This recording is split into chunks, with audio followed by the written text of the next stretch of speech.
Jason's in Boston. Hi, Jason. Welcome to the Ramsey Show. Hi, Dave. Hi, Ken. How are you folks? Better than we deserve, sir. How can we help? Thank you. So my wife, she just downloaded the app. She's actually listening at home. So you're, in a sense, talking to both of us at the same time, which is good. Cool. So we just decided that we are going to start the baby steps. And with some unfortunate mishaps, we've fallen behind in some of our bills. Mm-hmm. And we don't have a $1,000 emergency fund yet. Mm-hmm. So where do we start? What do we do? Wow. So what happened? Well, so my wife is a breast cancer survivor, and our oldest son, who helps contribute to the house, just lost his job, and my hours were cut just a little bit. So we've got just a big financial mess, and mix that in with some poor spending habits, and here we are. Yeah. Okay. Well, there's. Certainly, we're going to put you guys into Financial Peace University to help you turn this around, showing you how to handle money and how to do a budget and everything. But it sounds to me like at the core, you've got an income crisis more than anything. Okay. I'll let Ken address that in just a second. As far as the baby steps go, your first goal before you start the baby steps is get current. That may mean selling stuff. It may mean having a garage sale. It may mean taking extra jobs, 16 of them. It may mean selling so much stuff the kids think they're next, that kind of thing. Okay, so I'm talking radical because you got to get current fast because this is such a tenuous, scary place to live. Your wife dealing with medical problems and now dealing with we can't even stay current on the light bill. It's terrorizing her, and I want you guys all to get. But I don't need it, but I'm saying for your sake, I've been where you are, not on the cancer part, but on the broke part, and it just scares the crap out of you. And to get away from that level of terror and fear is your first order of business. So getting current on a budget is first, then start the baby steps and doing anything you can in the short term to get your income up, and then the long term to get your income up is next. Ken? Yeah, Jason, I'm curious, what do you do for a living now? I work for FedEx. Okay. And so when you say you had your hours cut, how much?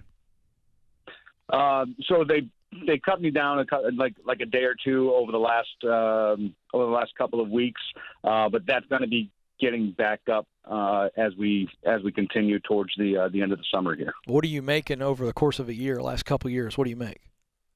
I'm right around between 70 and 75,000. Yeah. What are you doing? Driving or loading? Driving. Yeah. Okay. What's the long term for you? Have you thought about it? What would it look like up the ladder a couple of rungs? Doing what kind of work?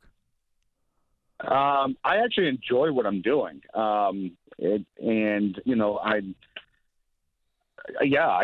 going to do on these off days to create extra income then that's more than you're making now? So even right now, I'm door dashing and driving for Lyft. Okay. All right, good.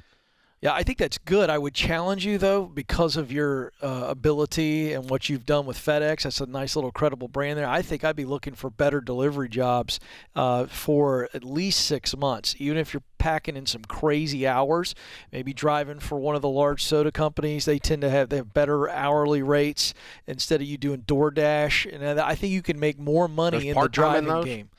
You can get some part-time jobs because right now in the delivery game period, so take all the trucking companies, you might even be able to drive a smaller size truck. They are desperate right now. We've got a big shortage of workers, Dave, in the supply chain world. So if you like driving, I'd kick the tires is what I'm saying, Jason. You might be able to. No pun intended. Yeah, there it is. I stepped right into it.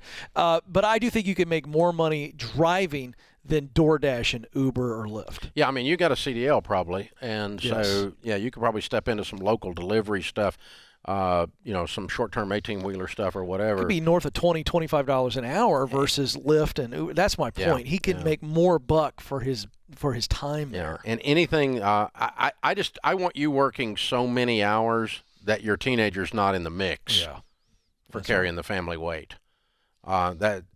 Because you are going to make so much more than he is. Yeah.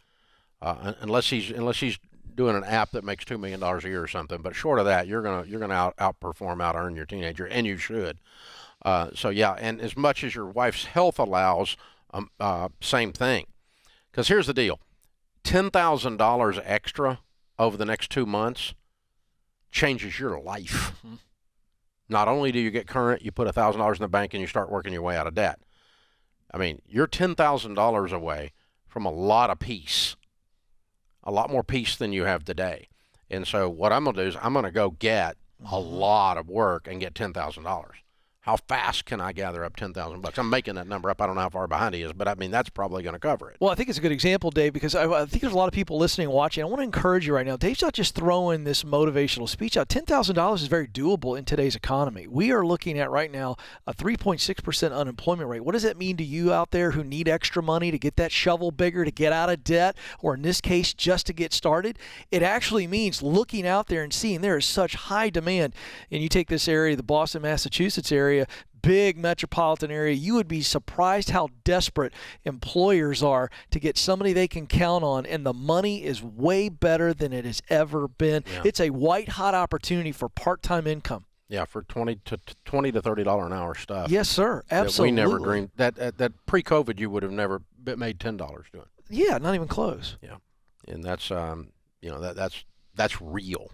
Well, to give you an idea, take Walmart, national company, okay, just so y'all have some real numbers here.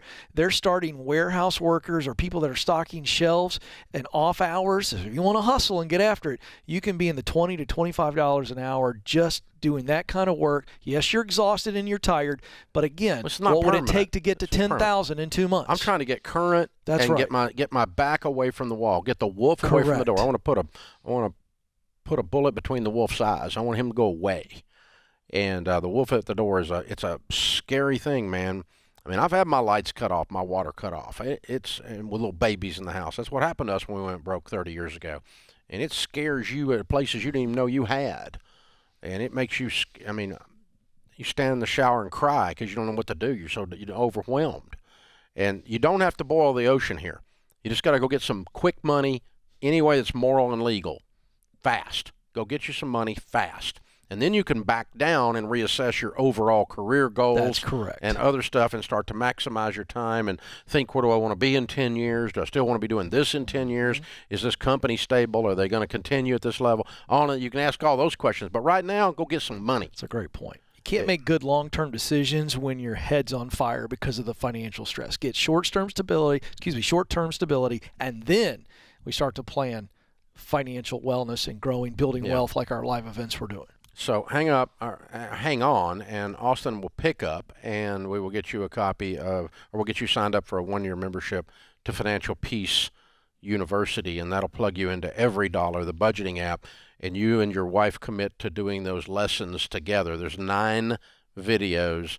Almost 10 million people have been through this course, and if you will do what we teach you to do in there while you go get some money, it'll change your whole life. Mm-hmm. And then you can call up and tell the lie and say, Dave, you changed my life, because I won't have changed your life. You will have changed it.